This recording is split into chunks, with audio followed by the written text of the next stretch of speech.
Estudante, seja bem-vindo para mais uma aula do curso Química Aplicada à Biologia. Hoje, iremos continuar a falar sobre modelos atômicos, ok? Bom, hoje vamos falar o que a radiação eletromagnética tem a ver com os átomos e como descrever a mecânica ondulatória, ok? Bom, lembrando então da nossa aula anterior, né? Dalton, o modelo de Dalton para o átomo não conseguia explicar a natureza elétrica da matéria, então Thomson propôs um modelo de pudim de passas, que é mais parecido com uma bola de sorvete de passas, onde a massa de carga positiva do átomo estaria no centro e os elétrons de carga negativa, todos aderidos à volta dessa massa, e o problema dela era que, dessa forma, haveria a neutralização das cargas. Então, o Rutherford procurou fazer um experimento para identificar o que teria entre essas massas de cargas elétricas diferentes para que elas pudessem existir sem que se neutralizasse. E aí fez o experimento, identificou que existe como se fosse um vazio no átomo. É esquisito, mas a gente vai hoje identificar como que isso é possível cientificamente falando. E aí, então, ele imaginou que os átomos fossem constituídos ainda da massa positiva e dos elétrons negativos, mas distanciados agora dentro de um modelo chamado modelo planetário, em que existiria a massa positiva, né, de carga positiva no centro e a massa, os elétrons ao redor, né, orbitando como se fosse planetas ao redor do Sol orbitando a massa positiva, tá? E então o núcleo seria formado de prótons de carga positiva, né, partículas de carga positiva, nêutrons de carga neutra e elétrons de carga negativa nas órbitas, tá? E com isso, então, a estrutura atômica seria determinante do elemento, né? Característico do elemento seria o número atômico, que é o número de prótons no núcleo, tá? Para átomos, existe o número de prótons é igual ao número de elétrons, por ser eletricamente neutro. E o número de massa, então, do átomo seria a soma do número de prótons mais o número de nêutrons em unidades de massa atômica, porque o elétron praticamente não tem massa. Okay? Esquisito pensar nisso, mas foi o que se obteve nos experimentos. Né? O elétron tem uma massa muito pequena. Tá? Qual que é o problema desse modelo? Esse modelo ele até atende muito bem a tudo o que foi falado até então, porém, sabe-se pela física, né, pela ciência da física, que um, um corpo ele só não tem energia armazenada, né, em termos de energia cinética, ele só não tem energia armazenada se ele está em repouso ou movimento retilíneo com velocidade constante, o chamado retilíneo uniforme. Tá? Então, assim, ele não tem energia guardada. Se ele está em movimento, de forma que não seja velocidade constante na direção reta, é porque ele tem energia armazenada. E essa energia ela vai sendo perdida, ela vai sendo dissipada. E aí os elétrons em órbitas, eles estão um movimento circular ou oval, né? Se a gente pensar no sistema solar, ele está no movimento oval. Se a gente pensar na ideia ah, primitiva de Dalton, que o átomo é esférico, então eles estão, né, os elétrons estariam em movimento circular. Se tem um movimento circular, existe uma aceleração centrípeta. A aceleração, ela só é causada por uma força, e essa força, ela deve sempre existir, de, porque de outro modo, então a gente teria a dissipação da energia. Só que a força centrípeta, nesse caso, é do quê? De atração. Por quê? No núcleo existe a partícula positiva, né? As partículas positivas dos prótons, né? Então, a massa possui carga positiva. E os elétrons são as partículas que possuem carga negativa. Então, a tendência é o elétron perder energia e chegar até o núcleo. De qualquer forma, temos o mesmo problema do átomo de Thomson, né? E aí, o elétron chegando até o núcleo, a, a, iria haver a neutralização das cargas, e aí nem faria sentido o experimento de Rutherford, ó, que demonstra existir uma região do espaço em que as partículas alfa atravessam. Então, perdão, perdão. Então, não faz sentido o modelo de Rutherford dessa forma. Por isso, veio um cientista chamado Niels Bohr que propôs uma hipótese para esse modelo, que ela atenderia muito bem a próprio modelo, né? Ela não precisaria, com essa hipótese, o Bohr não precisaria propor um modelo atômico novo, ele poderia usar o modelo de Rutherford, tá? Então, qual que é a ideia? É que a energia que o elétron possui em cada órbita, ela é fixa. O valor dela não se altera. A quantidade de energia não se altera. Isso, em ciência, chama-se energia quantizada. Significa quantum. Quantum de energia, um quanto de energia é a quantidade de energia. Então, se existir uma quantidade fixa de quanta, ou seja, mais de um quantum, né? Esse verbete quanta é o plural de quantum. Então, se tiver vários quanta, né? Um quanto, mais outro quanto, mais outro quanto. E for fixo, essa quantidade de quanta for fixa, a gente tem energia quantizada. Então, Niels Bohr propôs isso, que o elétron só estaria na órbita porque a energia dele é quantizada, ela é fixa, ela não se altera. E tem mais. Bohr conseguiu explicar o que acontece lá no tubo de raios catódicos. Ele conseguiu dar uma explicação por que é que existe interação da luz com o átomo. Tá? Como que seria essa interação? Né? Então, voltando, a gente está falando ainda no modelo de Rutherford, com a hipótese de Bohr. Então, ele se chama modelo atômico de Rutherford-Bohr. Tá? E como explicar, então, a interação entre a luz e o átomo?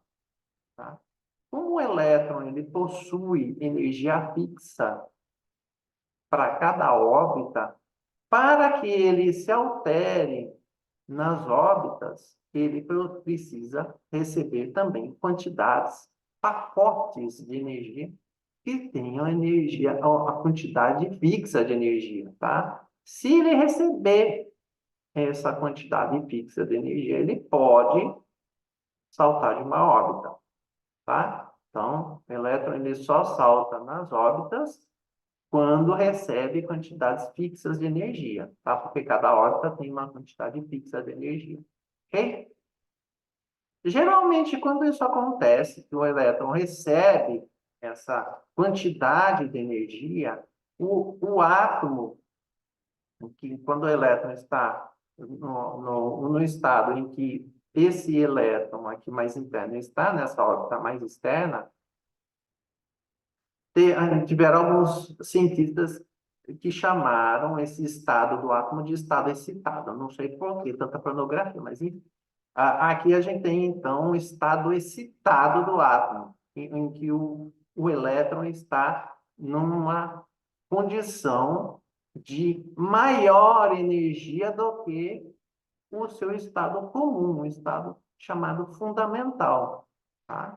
Então, se ele tem mais energia, ele não está no estado mais estável, então ele volta para o estado fundamental, que é na órbita mais interna, tá? E aí, quando ele volta, ele emite essa energia na forma de fóton. Fóton é um pacote de luz, tá? Então, o fóton nada mais é do que luz. É radiação eletromagnética, tá? Por isso que existem elementos que a gente enxerga a luz, ok? Como é o caso do ferro 3 presente na ferrugem. A ferrugem tem aquela coloração amarela, meio marrom, né? Meio marrom é por conta disso, porque recebe a luz do Sol e aí o elétron, né? O átomo recebendo a luz do Sol, o elétron ele salta para órbitas mais externas. Quando ele volta, ele emite a energia nessa forma de luz. E assim, outros elementos também tá, emitem essa coloração, como é o cobre, no estado metálico ele é avermelhado, no estado do sal, de solução, né, dentro, em soluções dissolvido, né, o sal dissolvido, ele é azul, o níquel é verde, o ferro pode ser amarelo, pode ser verde também, dependendo do estado em que ele se encontra, ok? E aí, então, por isso que lá no experimento de raios de tubos catódicos, se observou o quê?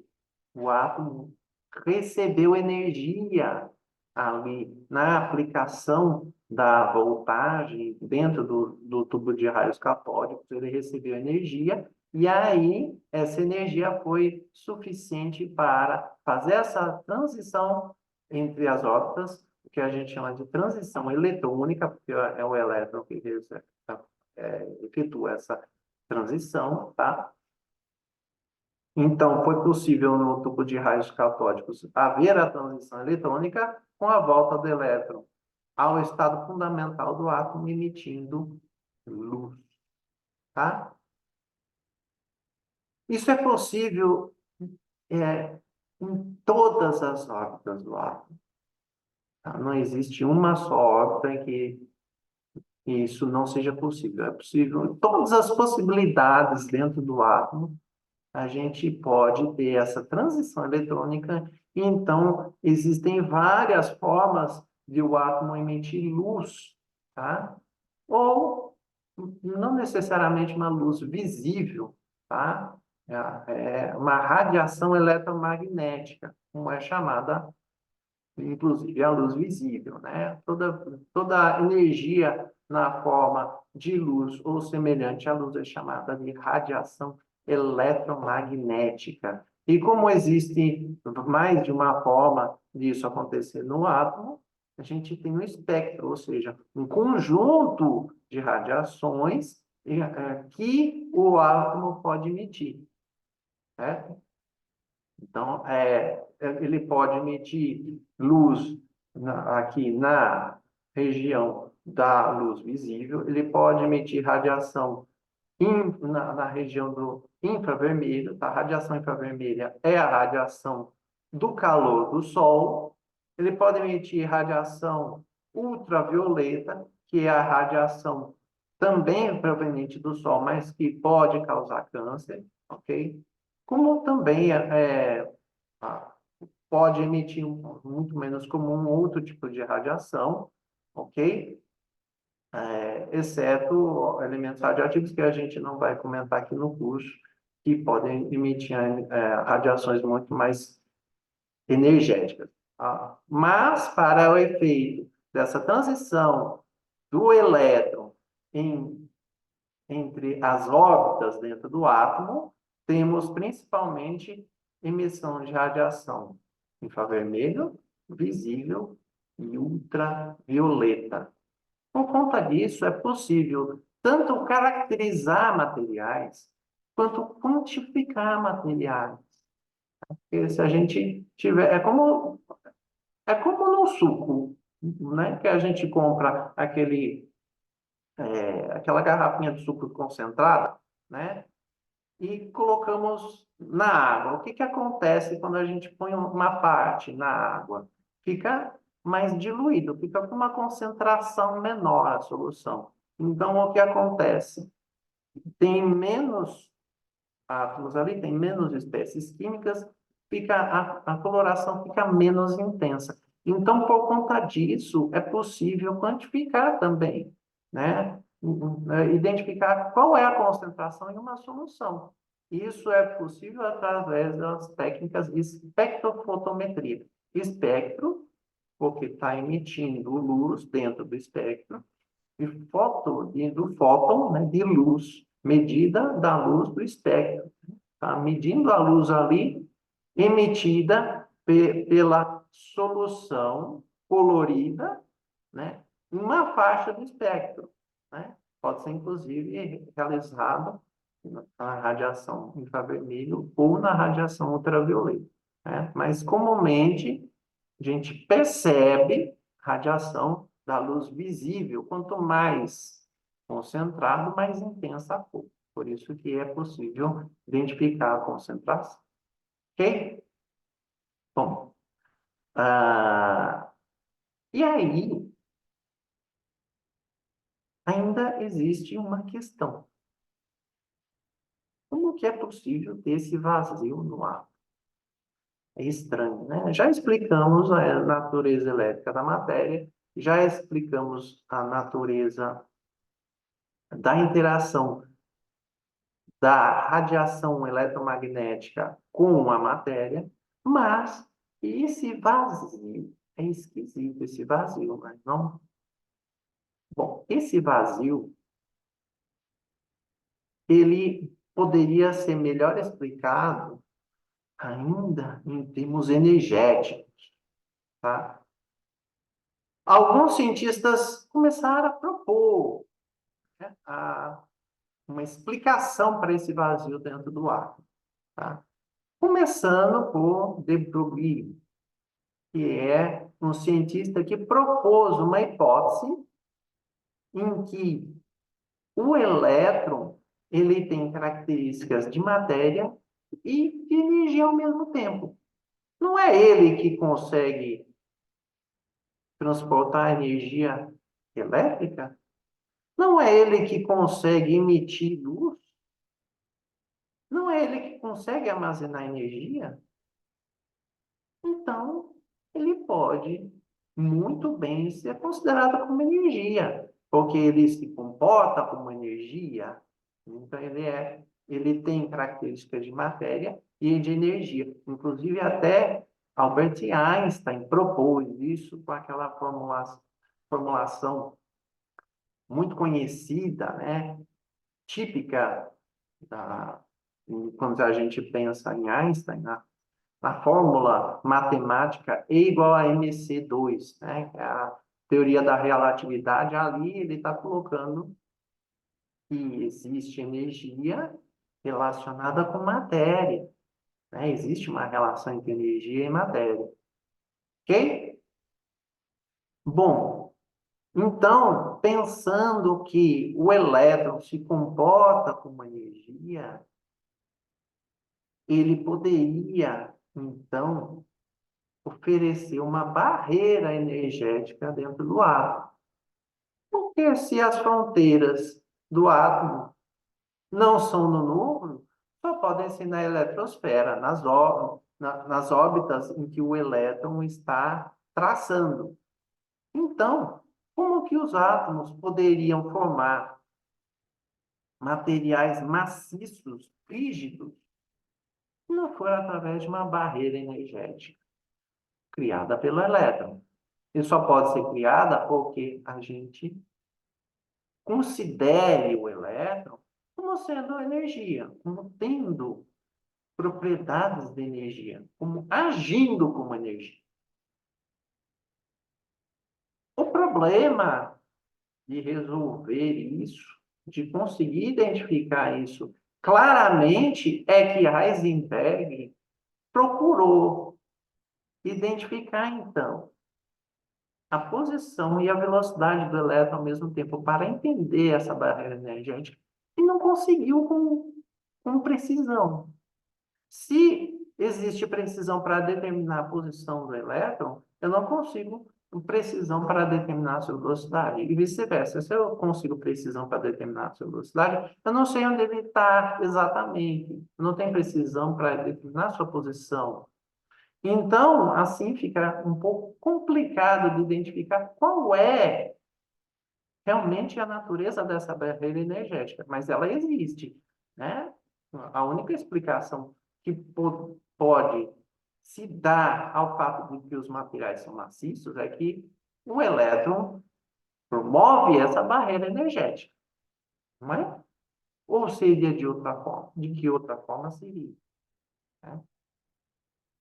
Então, perdão.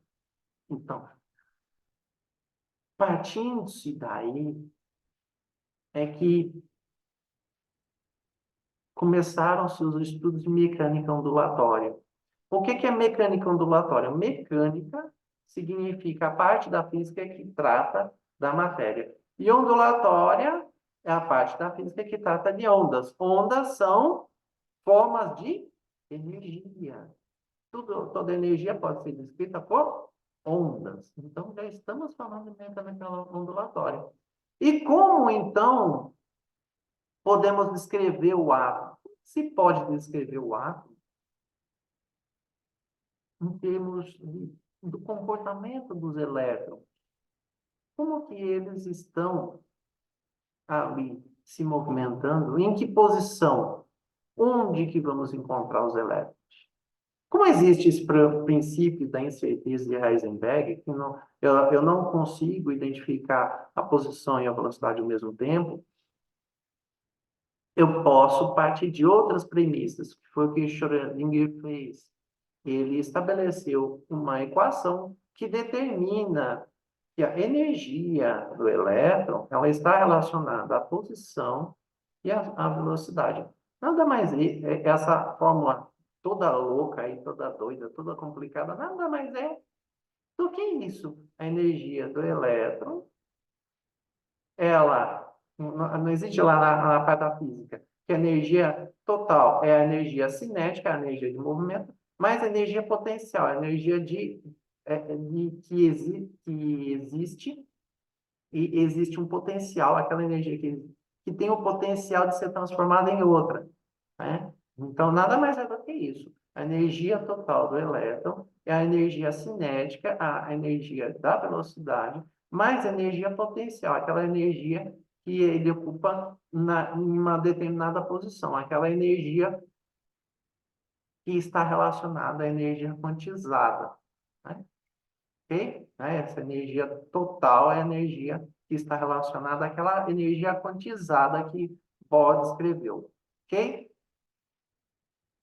Em cima dessa fórmula é que foi possível identificar regiões no átomo em que o elétron pode estar não mais uma órbita fixa, como Bohr descreveu, ou Rutherford descreveu juntamente com Bohr, mas regiões, tá?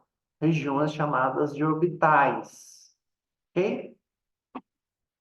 Então, partindo da equação de Schrödinger, é possível identificar a presença dentro do átomo de orbitais, que são as regiões em que o elétron se encontra, não mais órbitas fixas, né? Uma região de probabilidade de encontrar, tá?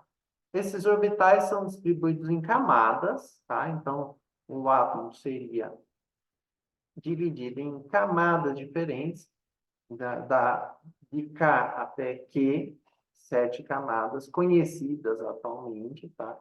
Cada camada comportando um número de elétrons, tá? De 2 até 32 elétrons, ok? Então, os elétrons estariam distribuídos nessas camadas da eletrosfera do átomo. E cada camada dessa possui um número quântico principal, tá? Esse número quântico é obtido também da equação de Schrödinger, tá? Então, a primeira camada 1, a segunda camada 2 e assim por diante. Ok? Bom, dentro de cada camada, então, existem os subníveis, que são os orbitais. Tá? Os subníveis de energia, as subcamadas, são todos os mesmos nomes, tá? O orbital recebe nome tanto de orbital, como de subcamada, como subnível de energia. Temos 4 tipos de orbitais, 3 deles bem descritos pela mecânica ondulatória. Tá? Existem orbitais do tipo S, orbitais do tipo P, orbitais do tipo D e orbitais do tipo F.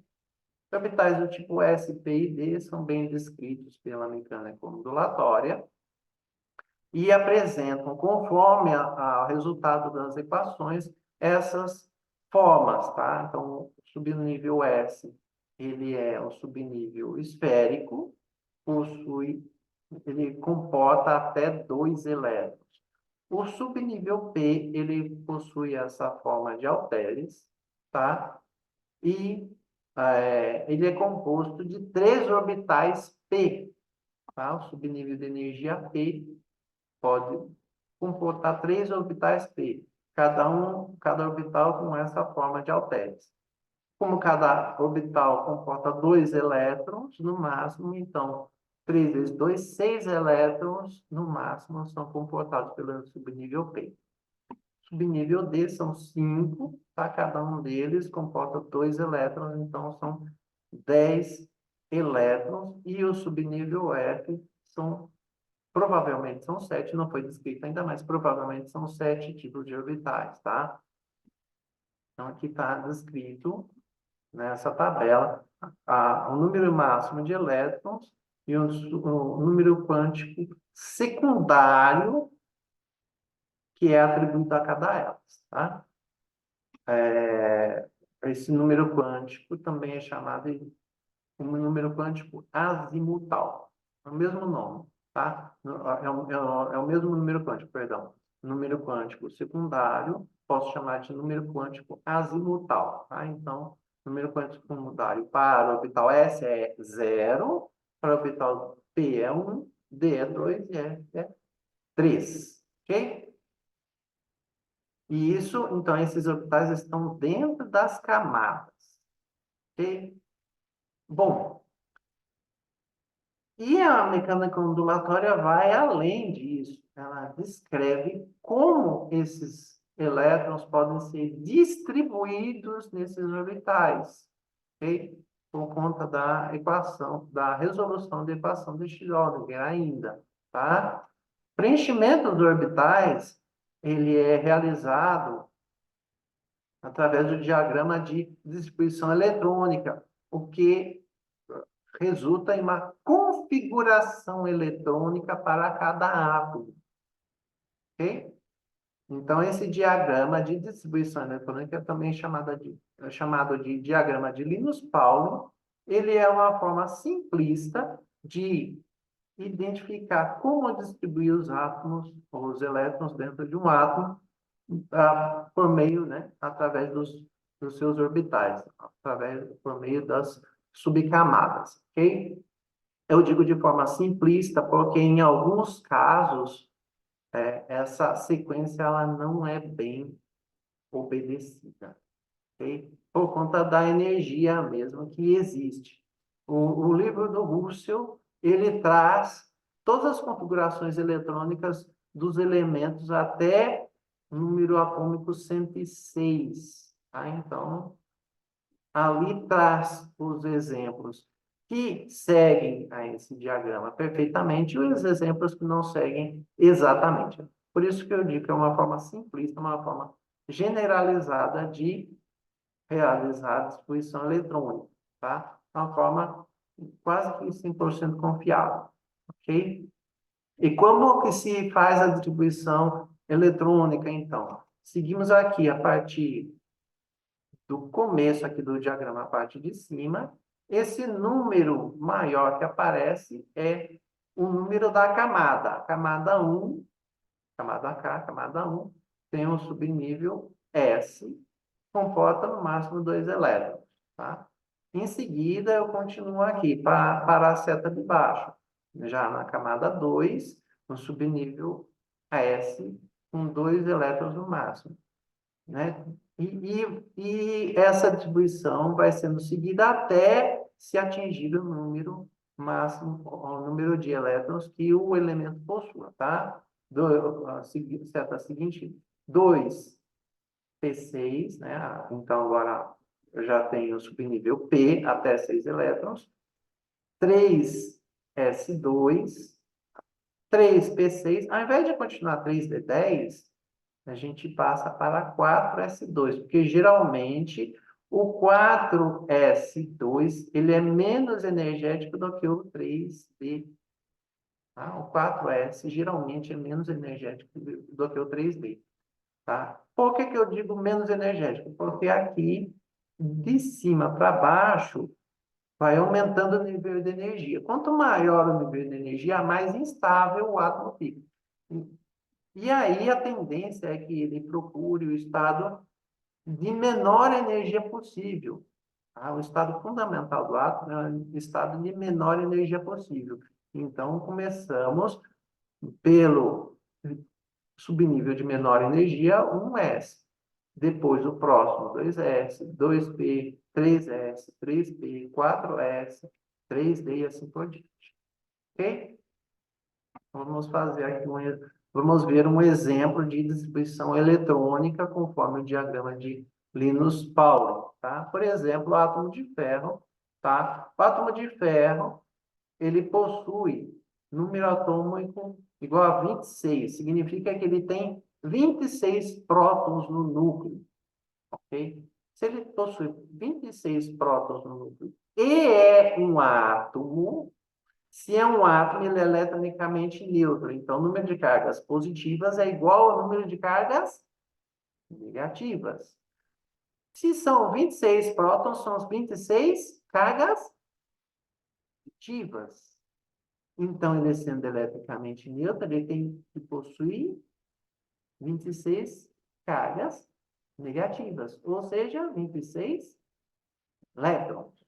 Então, distribuindo aqui pelo diagrama da distribuição eletrônica, um S2 são 2 elétrons. Ainda faltam 24. Então, aqui um S2. Próximo, 2S2, 2S2. São 4 elétrons, faltam 22. Próximo, então, um S2, 2S2, 2P6, são mais 6 elétrons, né? Então, 2P6, temos ainda faltando 16 elétrons. Próximo, depois de 2P6, 3S2, tá? Então, totalizando 12 elétrons, estão faltando 14 elétrons.